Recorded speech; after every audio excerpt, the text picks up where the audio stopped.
ਸਾਥੀਓ, ਤਬੀਅਤ ਇੱਕ ਹਫ਼ਤੇ ਤੋਂ ਬੜੀ ਨਾਸਾਜੀ ਹੈ, ਢਿੱਲੀ ਹੈ, ਜਿਹਦੇ ਕਰਕੇ ਮੈਂ ਆਪਣੀ ਗੱਲ ਰੱਖ ਨਹੀਂ ਸਕਿਆ ਅਜਨਾਲੇ ਮਸਲੇ ਦੇ ਉੱਤੇ। ਅੱਜ ਜਿਹੜੀ ਮੈਂ ਆਪਣੀ ਗੱਲ ਰੱਖਣ ਲੱਗਾ ਉਸ ਮਸਲੇ ਦੇ ਉੱਤੇ, ਔਰ ਉਹਦੀ ਸ਼ੁਰੂਆਤ ਜਿਹੜੀ ਹੈ ਉਹ ਮੈਂ ਹਰਦਿਆਲ ਸਾਗਰ ਜੀ ਦੀਆਂ ਪੰਕਤੀਆਂ ਨੇ ਜਿਹਦੇ ਤੋਂ ਸ਼ੁਰੂ ਕਰਨ ਲੱਗਾ। ਕਿੰਨੇ ਮਸਲੇ ਉਲਝਦੇ ਜਿਉਂ-ਜਿਉਂ ਉਹ ਤਿਉਂ-ਤਿਉਂ ਮੁਸਕਰਾਉਂਦੀ ਹੈ। ਸਿਆਸਤ ਮਸਲਿਆਂ ਦੇ ਸਿਰ ਤੇ ਹੀ ਸੱਤਾ ਚਾਹੁੰਦੀ ਹੈ। ਤਮਾਕੂ ਲੋਕਤੰਤਰ ਹੈ ਤੇ ਸੰਸਦ ਹੈ ਚਿਲਮ ਵਰਗੀ, ਵਤਨ ਹੈ ਸੁਲਗਦਾ ਹੁੱਕਾ ਤੇ ਸਿਆਸਤ ਗੁੜਗੜਾਉਂਦੀ ਹੈ। ਇੱਕ ਨਿੱਜੀ ਮਸਲਾ ਸੀਗਾ ਸੋਸ਼ਲ ਮੀਡੀਆ ਦੇ ਉੱਤੇ ਵਿਵਾਦਤ ਟਿੱਪਣੀਆਂ ਨੂੰ ਲੈ ਕੇ, ਜਿਹਦੇ ਕਰਕੇ ਸਾਰਾ ਇਹ ਘਟਨਾਕ੍ਰਮ ਵਾਪਰਿਆ। ਔਰ ਪਹਿਲਾਂ ਤਾਂ ਮੈਂ ਆਪਣੀ ਗੱਲ 'ਚ ਇਹ ਕਹਿਣ ਲੱਗਾ ਕਿ ਜੇ ਪਰਚਾ ਗਲਤ ਸੀਗਾ ਤੇ ਫਿਰ ਪੁਲਿਸ ਨੂੰ ਬਿਨਾਂ ਇਨਵੈਸਟੀਗੇਸ਼ਨ ਤੋਂ ਦੇਣ ਦੀ ਕੀ ਲੋੜ ਸੀਗੀ, ਤੇ ਜੇ ਫਿਰ ਠੀਕ ਸੀਗਾ ਤੇ ਫਿਰ ਐਡੀ ਛੇਤੀ ਝੁਕਣ ਤੇ ਐਡੀ ਛੇਤੀ ਡਰਨ ਦੀ ਕੀ ਲੋੜ ਪੈ ਗਈ ਸੀ ਵੀ ਆਪਾਂ ਪਰਚਾ ਰੱਦ ਕਰਨ ਵਾਲੇ ਪਾਸੇ ਵੀ ਤੁਰ ਪਏ। ਔਰ ਸਿਰਫ ਇੱਕ ਸੋਸ਼ਲ ਮੀਡੀਆ ਦੀ ਲੜਾਈ ਕਿੱਥੋਂ ਦੀ ਕਿੱਥੇ ਪਹੁੰਚ ਗਈ ਔਰ ਸਾਰੇ ਪੰਜਾਬ ਦਾ ਜਿਹੜਾ ਮਾਹੌਲ ਖਰਾਬ ਕਰਕੇ ਰੱਖ ਦਿੱਤਾ ਗਿਆ। ਔਰ ਜਿੰਨੇ ਵੀ ਇਹਦੇ ਵਿੱਚ ਆਪਣਾ ਯੋਗਦਾਨ ਪਾਇਆ, ਮੈਂ ਕੱਲੇ ਦੀ ਗੱਲ ਰੱਖੂੰਗਾ। ਸਭ ਤੋਂ ਪਹਿਲਾਂ ਜਿਹੜਾ ਅੱਗ ਦੇ ਵਿੱਚ ਜਿਹੜਾ ਘਿਓ ਪਾਇਆ ਉਹ ਸਾਰ ਰਵਨੀਤ ਸਿੰਘ ਬਿੱਟੂ ਨੇ ਪਾਇਆ। ਜਦੋਂ ਪਰਚਾ ਹੋ ਜਾਂਦਾ ਅੰਮ੍ਰਿਤਪਾਲ ਦੇ ਉੱਤੇ ਤੇ ਬਿੱਟੂ ਵੱਲੋਂ ਉਕਸਾਇਆ ਜਾਂਦਾ ਕਿ ਛੋਟੇ ਜਿਹੇ ਪਰਚੇ ਤੋਂ ਛੋਟਾ ਜਿਹਾ ਬੱਚਾ ਡਰ ਗਿਆ, ਜਿਹਦੇ ਤੋਂ ਬਾਅਦ ਇਹ ਸਾਰਾ ਘਟਨਾਕ੍ਰਮ ਹੁੰਦਾ। ਔਰ ਸਭ ਕੁਝ ਹੋਣ ਤੋਂ ਬਾਵਜੂਦ ਵੀ, ਸਭ ਕੁਝ ਹੋਣ ਦੇ ਬਾਅਦ ਵੀ ਬਿੱਟੂ ਜੀ ਉਹਦੇ ਤੋਂ ਬਾਜ਼ ਨਹੀਂ ਆਏ। ਉਹ ਕੱਲ ਫੇਰ ਆਪਣੀ ਇੱਕ ਵੀਡੀਓ ਦੇ ਵਿੱਚ ਕਹਿ ਰਹੇ ਸੀਗੇ ਕਿ ਤੇਰੇ ਕੋਲ ਜੇ 5-5 ਗੋਲੀਆਂ ਵਾਲੀਆਂ ਰਫਲਾਂ ਤੇ ਆ ਮੇਰੇ ਕੋਲ ਤੇ ਜਿੰਨੀਆਂ ਗੋਲੀਆਂ ਵਾਲੀਆਂ ਰਫਲਾਂ ਤੈਨੂੰ ਪਤਾ ਵੀ ਨਹੀਂ ਲੱਗਣਾ, ਤੇਰੇ ਪੱਲੇ ਹੀ ਕੁਛ ਨਹੀਂ ਹੈਗਾ। ਦੂਜਾ ਉਹ ਉਕਸਾ ਰਹੇ ਸੀਗੇ ਜਿਹੜਾ ਗੁਰਪਤਵੰਤ ਪੰਨੂ ਜਿਹੜਾ ਬਾਹਰ ਬੈਠਾ ਕਿ ਪੰਨੂ ਤੇਰੇ ਪੱਲੇ ਕੁਛ ਨਹੀਂ ਰਹਿ ਗਿਆ, ਹੁਣ ਤੇਰੇ ਨਾਲੋਂ ਵੀ ਵੱਡਾ ਗੁੰਡਾ ਆ ਗਿਆ, ਉਹ ਤੇਰੇ ਨਾਲੋਂ ਅੱਗੇ ਨਿਕਲ ਗਿਆ। ਔਰ ਉਹਦੇ ਨਾਲ ਅੱਗੇ ਕੀ ਕਹਿੰਦੇ ਨੇ ਉਹ ਕਿ ਮੈਂ ਲੁਧਿਆਣੇ ਤੋਂ ਤੁਰ ਪਿਆ ਸੀਗਾ ਜਦੋਂ ਇਹ ਨਾਲੇ ਦੇ ਵਿੱਚ ਇਹ ਸਾਰੀ ਘਟਨਾ ਹੋ ਰਹੀ ਸੀਗੀ, ਪਰ ਮੈਨੂੰ ਪਤਾ ਲੱਗਾ ਕਿ ਉਹ ਥਾਣੇ ਚੋਂ ਨਿਕਲ ਗਿਆ। ਸਾਰੀ ਦੁਨੀਆ ਨੂੰ ਪਤਾ ਕਿ ਉਹ ਅਗਲੇ ਦਿਨ ਤੱਕ ਅਜਨਾਲੇ ਦੇ ਵਿੱਚ ਰਿਹਾ ਔਰ ਆਪਣਾ ਬੰਦਾ ਛਡਾ ਕੇ ਲੈ ਗਿਆ। ਸੋ ਰਵਨੀਤ ਬਿੱਟੂ ਜੀ, ਫੋਕੇ ਫੈਂਟਰ ਜਿਹੜੇ ਉਹ ਨਾ ਮਾਰਿਆ ਕਰੋ। ਜੇ ਆਉਣਾ ਹੀ ਸੀਗਾ ਤੇ ਆ ਜਾਂਦੇ, ਫਿਰ ਲੁਧਿਆਣੇ ਤੋਂ ਅਜਨਾਲੇ ਆਉਂਦਿਆਂ ਕਿਹੜਾ ਵੀਜ਼ਾ ਲੈਣਾ ਪੈਣਾ ਸੀਗਾ ਵੀ ਜਿਹੜਾ ਤੁਹਾਡੇ ਕੋਲ ਆਇਆ ਨਹੀਂ ਗਿਆ, ਉਸ ਤੋਂ ਬਾਅਦ ਵੀ ਕਿਤੇ ਆ ਜਾਂਦੇ। ਤੁਹਾਡੇ ਕੋਲ 100 ਗਨਮੈਨ ਹੈ ਤੇ ਤੁਸੀਂ ਇਹ ਮੁੱਦਾ ਭੜਕਾਉਂਦੇ ਹੋ 100 ਗਨਮੈਨ ਲੈ ਕੇ। ਤੁਸੀਂ ਆਮ ਜਨਤਾ ਦਾ ਵੀ ਸੋਚਿਆ ਕਰੋ ਨਾ ਕਿ ਲੋਕਾਂ ਦੇ ਹਾਲਾਤ ਕੀ ਹੋ ਜਾਂਦੇ ਨੇ, ਲੋਕਾਂ ਦੇ ਵਿੱਚ ਡਰ ਕਿੰਨਾ ਫੈਲ ਜਾਂਦਾ, ਲੋਕਾਂ ਦੇ ਵਿੱਚ ਮਾਹੌਲ ਕਿਸ ਤਰ੍ਹਾਂ ਦਾ ਹੋ ਜਾਂਦਾ। ਔਰ ਦੂਜੀ ਚੀਜ਼ ਮੈਂ ਅੰਮ੍ਰਿਤਪਾਲ ਨੂੰ ਕਹਿਣਾ ਚਾਹੁੰਦਾ ਕਿ ਬਹੁਤ ਛੇਤੀ ਤੇ ਬਿਨਾਂ ਕੁਰਬਾਨੀ ਤੋਂ ਤੇ ਬਿਨਾਂ ਜਾਣੇ ਪਛਾਣੇ ਲੋਕਾਂ ਨੇ ਤੈਨੂੰ ਆਪਣਾ ਲੀਡਰ ਮੰਨ ਲਿਆ ਯਾਰ। ਸੋ ਮਾਨ ਸਨਮਾਨ ਜਿਹੜਾ ਤੈਨੂੰ ਮਿਲਿਆ ਵਾ ਉਹਨੂੰ ਸੰਭਾਲ ਕੇ ਰੱਖਣ ਦੀ ਲੋੜ ਹੈ, ਇੱਕ ਵੱਡੇ ਆਗੂ ਵਾਂਗੂ। ਔਰ ਆਪਣੇ ਮਨ ਦੇ ਵਿੱਚੋਂ ਹੰਕਾਰ ਆਪਣੇ ਮਨ ਚੋਂ ਕੱਢ ਕੇ ਚੱਲ ਤੂੰ ਭਰਾਵਾ। ਇਹ ਨਿੱਕੀਆਂ ਗੱਲਾਂ ਦੇ ਉੱਤੇ ਐਡੇ ਵੱਡੇ ਹਾਦਸੇ ਕਰ ਦੇਣੇ। ਸਿੱਖ ਦਾ ਦਿਲ ਜਿਹੜਾ ਉਹ ਵੱਡਾ ਹੋਣਾ ਚਾਹੀਦਾ ਵਾ, ਛੋਟੀਆਂ ਗੱਲਾਂ ਤੋਂ ਉੱਪਰ ਜਿਹੜਾ ਉੱਠ ਕੇ ਉਹ ਚੱਲਣਾ ਚਾਹੀਦਾ ਵਾ। ਇਹ ਮੰਨ ਕੇ ਚੱਲੋ ਕਿ ਸੋਸ਼ਲ ਮੀਡੀਆ ਦੇ ਉੱਤੇ ਵੱਖਰਾ ਕਰਾਊਡ ਚੱਲਦਾ ਵਾ, ਜਿਹਦੇ ਅਨੁਸਾਰ ਨਹੀਂ ਬੋਲੋਗੇ ਉਹ ਤੁਹਾਨੂੰ ਥੱਲੇ ਗਾਲਾਂ ਕੱਢਣੀਆਂ ਸ਼ੁਰੂ ਕਰ ਦੇਣਗੇ। ਉਹ ਨਹੀਂ ਵੇਖਣਗੇ ਤੁਹਾਡੀ ਮਾਂ ਅੱਗੇ ਵਹਿੰਦੀ, ਉਹ ਨਹੀਂ ਵੇਖਣਗੇ ਤੁਹਾਡੀ ਭੈਣ ਵਹਿੰਦੀ ਹੈ। ਉਹਨਾਂ ਦਾ ਇਸ ਚੀਜ਼ ਨਾਲ ਕੋਈ ਲੈਣਾ ਦੇਣਾ ਨਹੀਂ ਹੁੰਦਾ। ਉਹਨਾਂ ਨੂੰ ਤਾਂ ਇਹ ਲੱਗਦਾ ਵੀ ਜੋ ਬੋਲਣਾ ਸਾਡੇ ਅਨੁਸਾਰ ਹੀ ਬੋਲਿਆ ਜਾਵੇ। ਔਰ ਦੂਜੀ ਚੀਜ਼ ਇਹ ਵੀ ਤੁਹਾਨੂੰ ਮੰਨਣਾ ਪਊਗਾ ਕਿ ਜੇ ਤੁਹਾਨੂੰ ਆਪਣੀ ਗੱਲ ਰੱਖਣ ਦਾ ਅਧਿਕਾਰ ਹੈ, ਤੁਸੀਂ ਬਾਰ-ਬਾਰ ਡੈਮੋਕ੍ਰੇਸੀ ਦਾ ਹਵਾਲਾ ਦਿੰਦੇ ਹੋ, ਫਿਰ ਆਪਣੀ ਗੱਲ ਰੱਖਣ ਦਾ ਸਾਰਿਆਂ ਨੂੰ ਅਧਿਕਾਰ ਹੈ, ਪਰ ਸੱਭਿਅਕ ਤੌਰ ਦੇ ਉੱਤੇ ਕਿ ਚੰਗੀ ਭਾਸ਼ਾ ਦੇ ਵਿੱਚ। ਦੂਜੀ ਚੀਜ਼ ਮੈਂ ਤੁਹਾਨੂੰ ਕਹਿਣਾ ਚਾਹੁੰਦਾ ਅੰਮ੍ਰਿਤਪਾਲ ਕਿ ਮੈਂ ਤੇਰੇ ਜਿੱਡਾ ਲੀਡਰ ਤਾਂ ਨਹੀਂ ਮੰਨਦਾ ਭਰਾਵਾ ਆਪਣੇ ਆਪ ਨੂੰ। ਪਰਚੇ ਮੇਰੇ ਤੇ ਵੀ ਹੋਏ 7-8, ਕੁਝ ਝੂਠੇ ਵੀ ਹੋਣਗੇ, ਕੁਝ ਸੱਚੇ ਵੀ ਹੋਣਗੇ, ਪਰ ਮੈਂ ਆਪਣੇ ਨਿੱਜੀ ਫਾਇਦੇ ਲਈ ਨਾ ਤੇ ਕਦੀ ਲੋਕਾਂ ਨੂੰ ਵਰਤਿਆ ਤੇ ਨਾ ਕਦੀ ਧਰਮ ਦਾ ਸਹਾਰਾ ਲਿਆ। ਹਾਂ, ਮੈਂ ਮੰਦਿਰ ਵੀ ਗਿਆ ਪਰਚਿਆਂ ਲਈ, ਮੈਂ ਗੁਰਦੁਆਰੇ ਵੀ ਗਿਆ, ਮੈਂ ਮਸੀਤੇ ਵੀ ਜਾਂਦਾ ਰਿਹਾ ਔਰ ਬਹੁਤ ਦੂਰ ਤੱਕ ਮੈਂ ਹਵਨ ਵੀ ਕਰਾ ਕੇ ਆਉਂਦਾ ਰਿਹਾ ਵਾਂ। ਆਪ ਚੱਲ ਕੇ ਗਿਆ ਗੁਰੂ ਮਹਾਰਾਜ ਦੇ ਦਰ ਦੇ ਉੱਤੇ, ਨਾ ਕਿ ਰੱਬ ਨੂੰ ਨਾਲ ਚੁੱਕ ਕੇ ਤੁਰਿਆ ਫਿਰਦਾ ਰਿਹਾ। ਫਿਰ ਰੱਬ ਨੇ ਮੈਨੂੰ ਕੱਢਿਆ ਵੀ ਉਹਨਾਂ ਪਰਚਿਆਂ ਦੇ ਵਿੱਚੋਂ, ਉਹਨਾਂ ਮੁਸੀਬਤਾਂ ਦੇ ਵਿੱਚੋਂ। ਦੂਜੀ ਚੀਜ਼, ਇੱਕ ਪਾਸੇ ਤੁਸੀਂ ਕਹਿ ਰਹੇ ਹੋ ਕਿ ਪਰਚਾ ਸਾਡੇ ਉੱਤੇ ਗਲਤ ਹੋਇਆ ਔਰ ਦੂਜੇ ਪਾਸੇ ਤੁਹਾਡੇ 'ਚ ਹੰਕਾਰ ਕਿੰਨਾ ਬੋਲਦਾ, ਜਿਹਦੇ 'ਚ ਤੁਸੀਂ ਆਪ ਹੀ ਮੰਨ ਰਹੇ ਹੋ। ਤੁਸੀਂ ਦੂਜੇ ਪਾਸੇ ਇਹ ਕਹਿ ਰਹੇ ਹੋ ਕਿ ਜਿਹੜਾ ਸਾਡੇ ਖਿਲਾਫ ਬੋਲੂਗਾ ਅਸੀਂ ਉਹਨੂੰ ਛੱਡਣਾ ਨਹੀਂ। ਫਿਰ ਇਹਨੂੰ ਕਿਵੇਂ ਛੱਡ ਦਿੱਤਾ? ਫਿਰ ਇਹ ਪਰਚਾ ਤੇ ਕੋਈ ਸੱਚਾ ਹੀ ਹੋਇਆ ਹੋਊਗਾ ਨਾ। ਚਲੋ ਇਹ ਪੁਲਿਸ ਦੀ ਇਨਵੈਸਟੀਗੇਸ਼ਨ 'ਚ ਆ ਜਾਊਗਾ, ਪਤਾ ਨਹੀਂ ਪੁਲਿਸ ਦਬਾਅ 'ਚ ਕੈਂਸਲ ਕਰਦੀ ਆ ਜਾਂ ਕੀ ਕਰਦੀ ਆ। ਦੂਜੀ ਗੱਲ, ਤੁਸੀਂ ਕੌਮ ਦੇ ਆਗੂ ਬਣੇ ਸੀਗੇ, 30 ਸਾਲ ਤੋਂ ਜਿਹੜੇ ਬੰਦੀ ਸਿੰਘ ਬੰਦ ਆ ਉਹਨਾਂ ਦੀ ਰਿਹਾਈ ਜ਼ਿਆਦਾ ਜ਼ਰੂਰੀ ਸੀ ਮਾਰਚ ਕੱਢ ਕੇ, ਕਿ ਜਿਹੜਾ ਬੰਦਾ 3 ਦਿਨ ਤੋਂ ਮਹਿਜ 3 ਦਿਨ ਤੋਂ ਜੇਲ੍ਹ ਦੇ ਵਿੱਚ ਬੰਦ ਸੀਗਾ ਉਹਦੀ ਰਿਹਾਈ ਜਿਹੜੀ ਜ਼ਿਆਦਾ ਜ਼ਰੂਰੀ ਸੀ।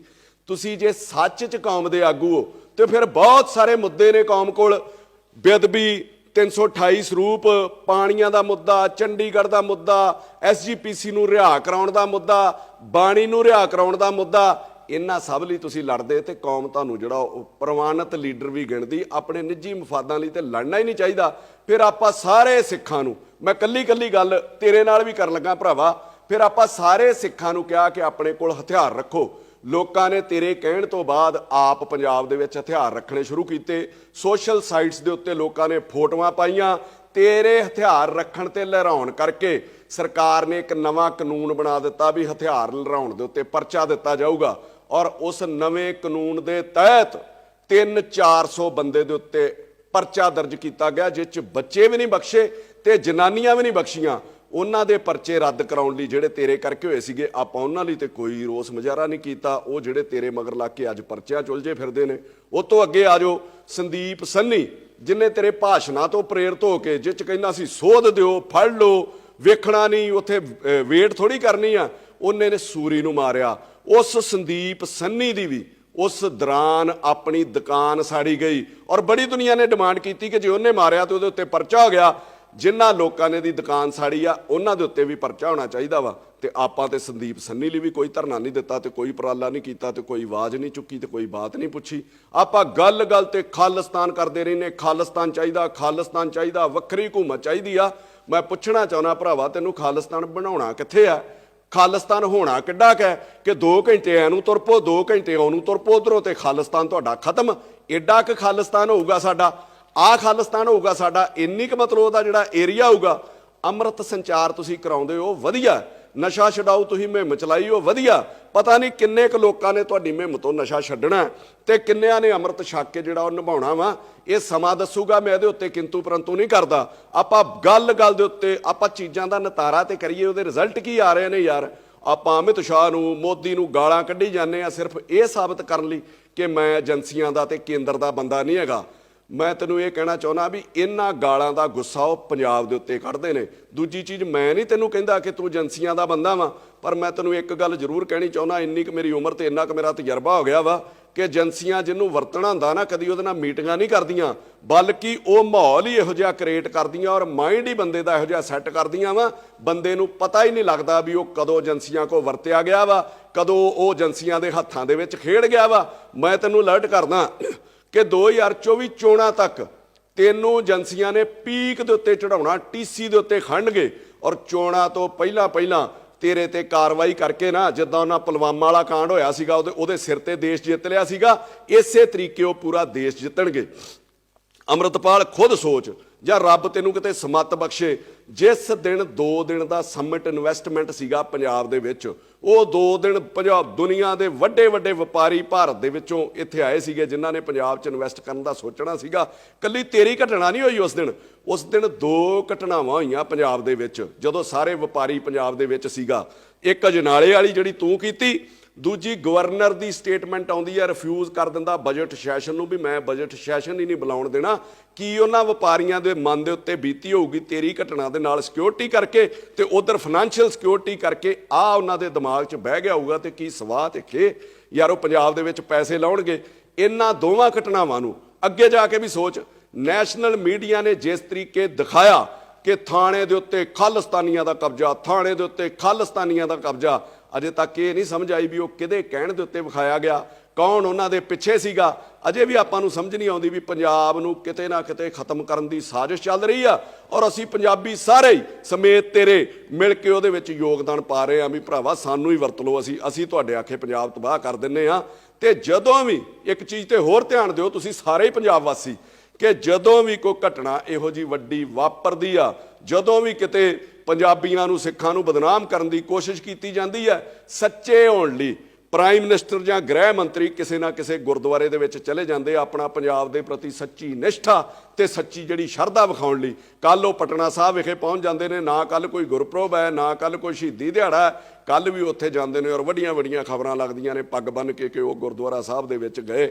ਇਹਨਾਂ ਸਾਰੀਆਂ ਚੀਜ਼ਾਂ ਤੋਂ, ਇਹਨਾਂ ਸਾਜ਼ਿਸ਼ਾਂ ਤੋਂ ਯਾਰ ਆਪਾਂ ਅਲਰਟ ਤੇ ਹੋਈਏ। ਜੋ ਵੀ ਉੱਥੇ ਹੋਇਆ ਤੇ ਆਪਾਂ ਉਹਦੇ ਪਿੱਛੇ ਤਰਕ ਕੀ ਦਿੱਤੇ, ਆਪਣੇ ਅਨੁਸਾਰ ਹੀ ਆਪਾਂ ਹਿਸਟਰੀ ਬਦਲਣੀ ਸ਼ੁਰੂ ਕਰ ਦਿੱਤੀ ਹੈ, ਆਪਣੇ ਅਨੁਸਾਰ ਹੀ ਆਪਾਂ ਉੱਥੇ ਸਾਰਾ ਕੁਝ ਸੋਚਣਾ ਸ਼ੁਰੂ ਕਰ ਦਿੱਤਾ। ਮੈਂ ਸ਼ੁਰੂ ਕਰਨ ਲੱਗਾ ਵੀ ਜਿੱਥੋਂ ਤੁਸੀਂ ਮਤਲਬ ਉੱਥੇ ਚਾਲੇ ਪਏ ਨੇ, ਤੁਸੀਂ ਆਪਣੇ ਪਿੰਡ ਤੋਂ ਤੁਰਿਓ ਆਪਣੀ ਕਾਰ ਦੇ ਵਿੱਚ ਤੇ ਗੁਰੂ ਮਹਾਰਾਜ ਸਾਹਿਬ ਵਾਲੀ ਜਿਹੜੀ ਗੱਡੀ ਸੀ ਪਾਲਕੀ ਸਾਹਿਬ ਵਾਲੀ, ਉਹ ਤੁਹਾਡੇ ਅੱਗੇ ਜਾਂਦੀ ਹੈ। ਜਦੋਂ ਇਹ ਨਾਲੇ ਪਹੁੰਚ ਜਾਂਦੀ ਹੈ ਤੇ ਪਹਿਲਾ ਬੈਰੀਕੇਡ ਜਿਹੜਾ ਪੁਲਿਸ ਪਾਲਕੀ ਨੂੰ ਅੱਗੇ ਲੰਘਾ ਦਿੰਦੀ ਹੈ ਗੁਰੂ ਮਹਾਰਾਜ ਦੇ ਸਰੂਪ ਨੂੰ, ਤੁਸੀਂ ਪਿੱਛੇ ਪਿੱਛੇ ਤੁਰੇ ਜਾਂਦੇ ਹੋ। ਫਿਰ ਤੁਸੀਂ ਗੁਰੂ ਮਹਾਰਾਜ ਦੇ ਸਰੂਪ ਵਾਲੀ ਗੱਡੀ ਦੇ ਵਿੱਚ ਬੈਠ ਜਾਂਦੇ ਹੋ। ਉਹ ਥਾਣੇ ਦੇ ਵਿੱਚ ਪਹੁੰਚ ਜਾਂਦੀ ਹੈ, ਜਿੱਥੇ ਜਾ ਕੇ ਤੁਸੀਂ ਆਪ ਕੁਰਸੀ ਤੇ ਬੈਠ ਗਏ ਤੇ ਕਈ ਲੋਕ ਜਿਹੜੇ ਉਹ ਕੋਠਿਆਂ ਦੇ ਉੱਤੇ ਚੜ੍ਹ ਗਏ। ਫਿਰ ਅੰਦਰ ਜਾ ਕੇ ਤੁਹਾਡੇ ਆਪਣੇ ਬਣਾਏ ਅਸੂਲ ਹੀ ਤੁਹਾਡੇ ਉੱਤੇ ਲਾਗੂ ਨਹੀਂ ਹੁੰਦੇ ਯਾਰ। ਆਪਾਂ ਸਾਰੇ ਗੁਰਦੁਆਰਿਆਂ ਦੇ ਵਿੱਚ ਪੰਜਾਬ ਦੇ ਕੁਰਸੀਆਂ ਮੇਜ਼ ਜਿਹੜੇ ਬਜ਼ੁਰਗਾਂ ਲਈ ਰੱਖੇ ਸੀਗੇ ਉਹ ਚੁਕਾ ਦਿੱਤੇ, ਕਈ ਸਾੜ ਦਿੱਤੇ ਗਏ। ਜਿਹੜੇ ਲੋਹੇ ਨਾਲ ਬਣੇ ਸੀ ਤੁਸੀਂ ਉਹਨਾਂ ਬਾਰੇ ਕਿਹਾ ਵੀ ਇਹਨਾਂ ਨੂੰ ਸਾੜ ਦਿਓ, ਇਹ ਜਿਹੜਾ ਲੋਹਾ ਇਹ ਢਾਲ ਕੇ ਦੁਬਾਰਾ ਬਣਨਾ ਚਾਹੀਦਾ, ਕਿਉਂਕਿ ਇਹ ਗੁਰੂ ਮਹਾਰਾਜ ਦੀ ਹਜ਼ੂਰੀ ਦੇ ਵਿੱਚ ਕੁਰਸੀਆਂ ਲੱਗੀਆਂ ਸੀਗੀਆਂ।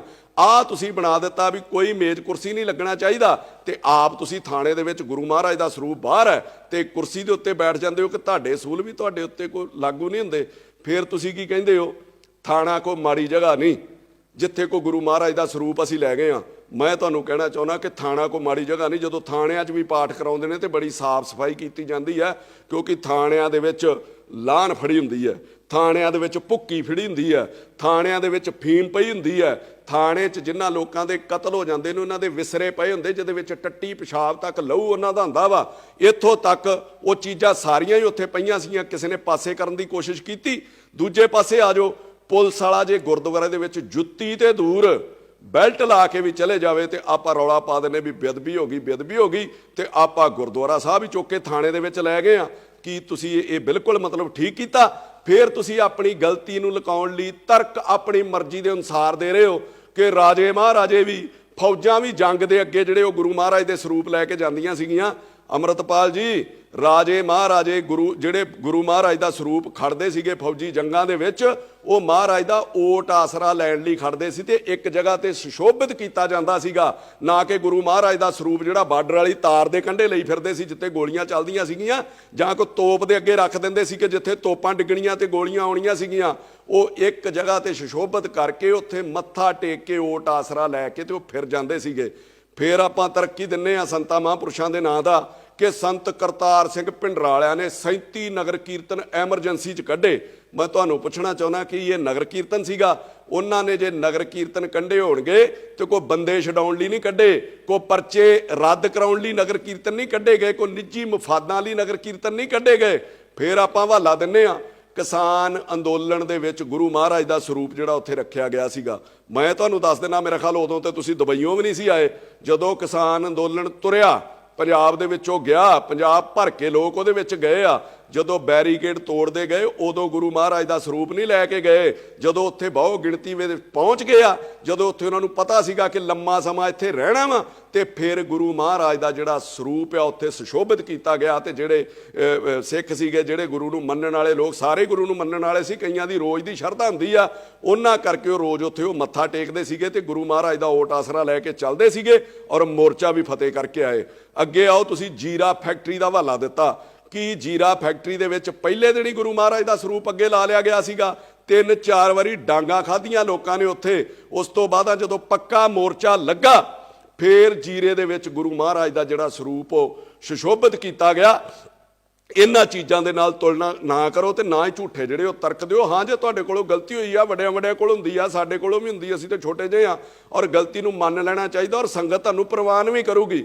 ਜੇ ਤੁਸੀਂ ਗੁਰੂ ਮਹਾਰਾਜ ਦਾ ਓਟ ਆਸਰਾ ਲੈਣ ਦੀ ਗੱਲ ਕਰਦੇ ਹੋ, ਤੁਸੀਂ ਗੁਰੂ ਮਹਾਰਾਜ ਦਾ ਓਟ ਆਸਰਾ ਹੀ ਲੈਣਾ ਸੀਗਾ ਤੇ ਫਿਰ ਗੁਰਦੁਆਰਾ ਸਾਹਿਬ ਤੇ ਅਜਨਾਲੇ ਵੀ ਹੈਗਾ ਸੀਗਾ, ਉੱਥੇ ਹੀ ਅਰਦਾਸ ਜਿਹੜੀ ਬੇਨਤੀ ਕਰ ਲੈਂਦੇ। ਟਕਸਾਲ ਦੇ ਵਿੱਚ ਵੀ ਗੁਰੂ ਮਹਾਰਾਜ ਦਾ ਸਰੂਪ ਸੀਗਾ, ਉੱਥੇ ਤੁਸੀਂ ਆਪਣੀ ਅਰਦਾਸ ਬੇਨਤੀ ਕਰ ਲੈਂਦੇ।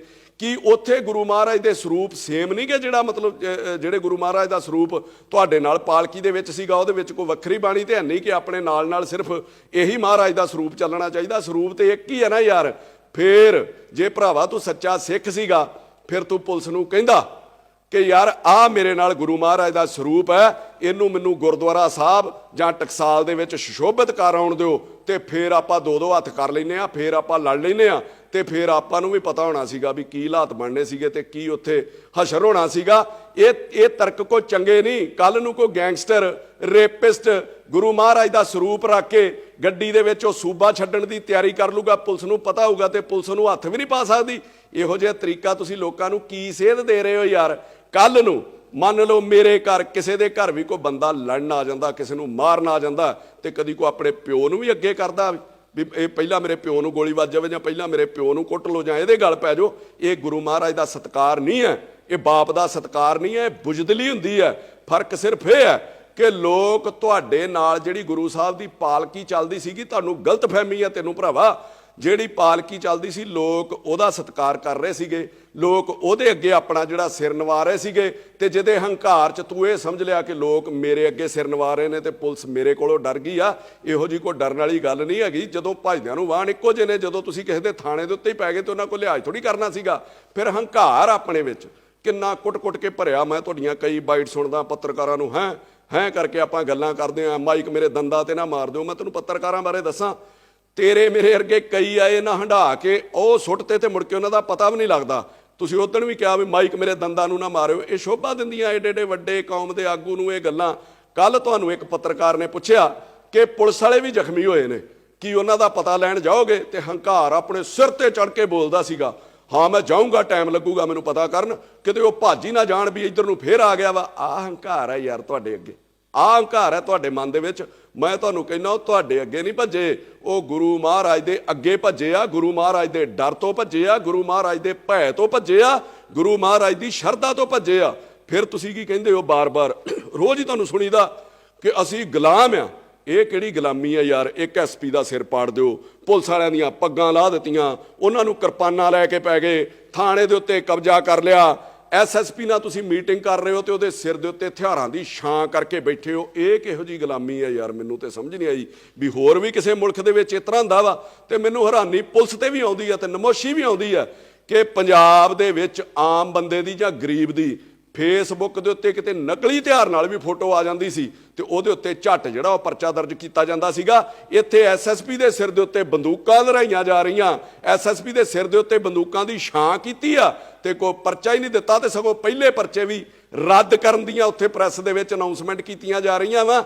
ਇਹ ਧਮਕੀਆਂ ਉੱਤੋਂ ਧਮਕੀਆਂ ਲਾਈਆਂ ਜਾ ਰਹੀਆਂ ਕਿ ਜਿਨ੍ਹਾਂ ਨੇ ਸੱਟਾਂ ਲਾਈਆਂ ਜਾਂ ਜਿਨ੍ਹਾਂ ਨੂੰ ਲੱਗੀਆਂ, ਜੇ ਸਾਡੇ ਉੱਤੇ ਦੁਬਾਰਾ ਪਰਚਾ ਦਰਜ ਕਰਕੇ ਵਿਖਾਇਓ, ਅਸੀਂ ਦੁਬਾਰਾ ਇਹੋ ਜਿਹਾ ਕੰਮ ਕਰਾਂਗੇ। ਇਹ ਕਿਹੋ ਜਿਹੀ ਗੁਲਾਮੀ ਆ ਅੰਮ੍ਰਿਤਪਾਲ ਸਿੰਘ? ਇਹਨੂੰ ਗੁਲਾਮੀ ਕਹਿੰਦੇ ਆ ਯਾਰ।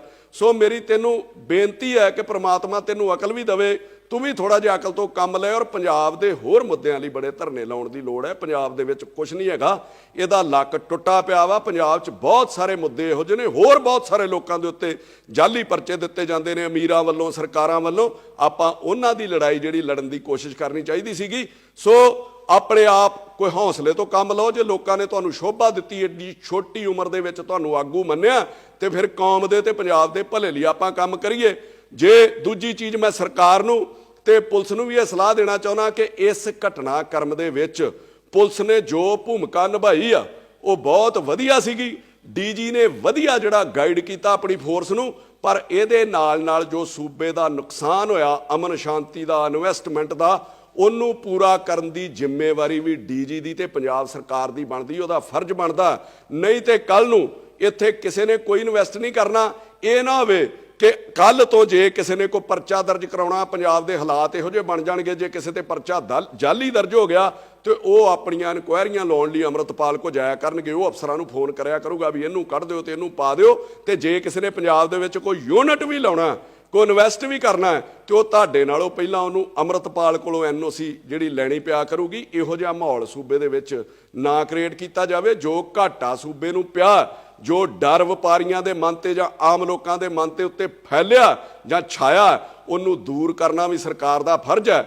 ਇਹਦੇ ਨਾਲ ਮੈਂ ਉਹਨਾਂ ਲੋਕਾਂ ਨੂੰ ਵੀ ਕਹਿਣਾ ਚਾਹੁੰਦਾ ਜਿਨ੍ਹਾਂ ਨੇ ਡੀਜੀ ਦੇ ਉੱਤੇ ਸਵਾਲ ਚੁੱਕੇ ਨੇ, ਜਿਹੜਾ ਗੌਰਵ ਯਾਦਵ ਦੇ ਉੱਤੇ, ਕਿ ਜਿਹਦੇ ਵਿੱਚ ਉਹ ਕਹਿੰਦੇ ਨੇ ਕਿ ਜੇ ਡੀਜੀ ਦੀਆਂ ਲੱਤਾਂ ਭਾਰ ਨਹੀਂ ਚੱਲਦੀਆਂ। ਵਿਕਰਮ ਮਜੀਠੀਆ ਕਹਿ ਰਹੇ ਸੀ। ਮੈਂ ਮਜੀਠੀਆ ਸਾਹਿਬ ਤੁਹਾਨੂੰ ਵੀ ਇੱਕ ਬੇਨਤੀ ਕਰਦਾ ਕਿ ਪਿਛਲੇ ਦਿਨਾਂ ਤੋਂ ਮੈਂ ਤੁਹਾਨੂੰ ਵੀ ਸੁਣ ਰਿਹਾ, ਵਧੀਆ ਬੋਲ ਰਹੇ ਹੋ ਪੰਜਾਬ ਦੇ ਮੁੱਦਿਆਂ ਤੇ, ਪਰ ਕਿਤੇ ਨਾ ਕਿਤੇ ਸਿਆਸਤ ਇਹੋ ਜਿਹੇ ਸੈਂਸਿਟਿਵ ਮੁੱਦਿਆਂ ਦੇ ਉੱਤੇ ਛੱਡ ਦੇਣੀ ਚਾਹੀਦੀ ਆ। ਤੁਸੀਂ ਕਹਿ ਰਹੇ ਹੋ ਕਿ ਜੇ ਡੀਜੀ ਦੀਆਂ ਲੱਤਾਂ ਭਾਰ ਨਹੀਂ ਚੱਲਦੀਆਂ ਤੇ ਸਾਨੂੰ 2 ਮਿੰਟ ਦੇ ਦੇਵੇ, ਅਸੀਂ ਬੰਦੇ ਦਾ ਪੁੱਤ ਬਣਾ ਦਿਆਂਗੇ ਜਿਹਨੇ ਦੇਸ਼ ਦਾ ਮਾਹੌਲ ਖਰਾਬ ਕਰਨਾ ਜਾਂ ਜਿਹੜਾ ਦੇਸ਼ ਦਾ ਮਾਹੌਲ ਖਰਾਬ ਕਰੂਗਾ। ਤੇ ਜੇ ਇੰਨਾ ਹੀ ਦਰਦ ਹੈ ਮਜੀਠੀਆ ਸਾਹਿਬ ਤੁਹਾਡੇ ਅੰਦਰ, ਤੇ ਫਿਰ ਡੀਜੀਪੀ ਤੋਂ ਆਰਡਰ ਲੈਣ ਦੀ ਕੀ ਲੋੜ ਹੈ? ਫਿਰ ਜੇ ਹੈਗਾ ਦਮ ਤੇ ਬੰਦੇ ਦਾ ਪੁੱਤ ਬਣਾ ਦਿਓ। 100 ਗਨਮੈਨ ਲੈ ਕੇ ਤੁਸੀਂ ਹੋਟਲਾਂ 'ਚ ਪ੍ਰੈਸ ਕਾਨਫਰੰਸ ਕਰਦੇ ਹੋ ਔਰ ਉੱਥੇ ਕਹਿੰਦੇ ਹੋ ਕਿ ਪਹਿਲੀ ਗੋਲੀ ਮੈਂ ਖਾਊਂਗਾ ਜੇ ਚੱਲੂਗੀ, ਤੇ ਫਿਰ ਆਪਾਂ ਤੁਰੇ ਕਿਉਂ ਨਹੀਂ ਅਜਨਾਲੇ ਵੱਲ ਨੂੰ? ਤੁਸੀਂ ਕੀ ਚਾਹੁੰਦੇ ਸੀਗੇ ਕਿ ਡੀਜੀ ਇਹੋ ਜਿਹਾ ਮਾਹੌਲ ਕ੍ਰੀਏਟ ਕਰਦਾ। ਤੁਹਾਡੇ ਵੇਲੇ ਜਿਸ ਤਰ੍ਹਾਂ ਫਾਇਰਿੰਗ ਕੀਤੀ ਸੀਗੀ, ਪਹਿਲਾਂ ਬੇਅਦਬੀ 84 'ਚ ਹੋਈ, ਫਿਰ ਤੁਹਾਡੇ 2015 'ਚ ਹੋਈ ਤੇ ਤੀਜੀ ਹੁਣ ਹੋ ਜਾਂਦੀ, ਤੇ 15 ਸਾਲ ਆਪਾਂ ਇਸੇ ਦੇ ਉੱਤੇ ਰਾਜਨੀਤੀ ਕਰਦੇ ਵੀ ਸਾਡੇ ਵੇਲੇ ਹੋਈ ਸੀ ਤੇ ਇਹਨਾਂ ਵੇਲੇ ਵੀ, ਤੇ ਉਹਦੇ ਬਦਲੇ ਲੋਕ ਤੁਹਾਨੂੰ ਸੱਤਾ 'ਚ ਲਿਆਉਂਦੇ। ਸੋ ਰਾਜਨੀਤੀ ਇਹਨਾਂ ਮੁੱਦਿਆਂ ਦੇ ਉੱਤੇ ਨਹੀਂ ਕਰਨੀ ਚਾਹੀਦੀ। ਚੰਗੇ ਮੁੱਦਿਆਂ ਤੇ ਬੋਲੋ, ਲੋਕ ਤੁਹਾਡੇ ਨਾਲ ਜੁੜਨਾ ਵੀ ਸ਼ੁਰੂ ਹੋ ਜਾਣਗੇ। ਮੈਂ ਤੁਹਾਨੂੰ ਫਿਰ ਕਹਿਣਾ ਕਿ ਤੁਹਾਡੇ ਇਕੱਲਿਆਂ ਦੀ ਗੱਲ ਨਹੀਂ ਹੈ, ਕਈ ਸ਼ਿਵ ਸੈਨਾ ਵਾਲੇ ਰੋਜ਼ ਡੀਂਗਾ ਮਾਰਦੇ ਨੇ ਕਿ ਦੇਸ਼ ਪ੍ਰੇਮ, ਦੇਸ਼ ਲਈ ਮਰ ਜਾਾਂਗੇ, ਦੇਸ਼ ਲਈ ਜੀ ਪਾਂਗੇ। 40 ਗਨਮੈਨ ਸਰਕਾਰ ਨੇ ਤੁਹਾਨੂੰ ਦਿੱਤੇ ਨੇ, ਕਰੋੜਾਂ ਰੁਪਈਆਂ ਦਾ ਖਰਚਾ ਹੁੰਦਾ, ਫਿਰ ਉਧਰ ਨੂੰ ਤੁਰੇ ਕਿਉਂ ਨਹੀਂ, ਫਿਰ ਹਾਂ ਦਾ ਨਾਰਾ ਕਿਉਂ ਨਹੀਂ ਮਾਰਿਆ ਪੰਜਾਬ ਲਈ। ਸੋ ਇਹੋ ਜਿਹੇ ਮੁੱਦਿਆਂ ਦੇ ਉੱਤੇ ਰਾਜਨੀਤੀ ਨਹੀਂ ਕਰਨੀ ਚਾਹੀਦੀ। ਇਹ ਸੈਂਸਿਟਿਵ ਮੁੱਦੇ ਨੇ, ਔਰ ਮੈਂ ਰਹਿ ਨਹੀਂ ਸਕਿਆ ਬਿਮਾਰ ਹੋਣ ਦੇ ਬਾਵਜੂਦ ਵੀ ਮੈਂ ਇਹਦੇ ਤੇ ਬੋਲਣਾ ਜ਼ਰੂਰ ਚਾਹੁੰਦਾ ਸੀਗਾ। ਸੋ ਮੈਂ ਸਾਰਿਆਂ ਨੂੰ ਇਹ ਅਪੀਲ ਕਰਦਾ ਕਿ ਇਹੋ ਜਿਹੇ ਨਾਜ਼ੁਕ ਮੁੱਦਿਆਂ ਦੇ ਉੱਤੇ ਇੱਕ ਦੂਜੇ ਦਾ ਸਾਥ ਜ਼ਰੂਰ ਦੇਣਾ ਚਾਹੀਦਾ।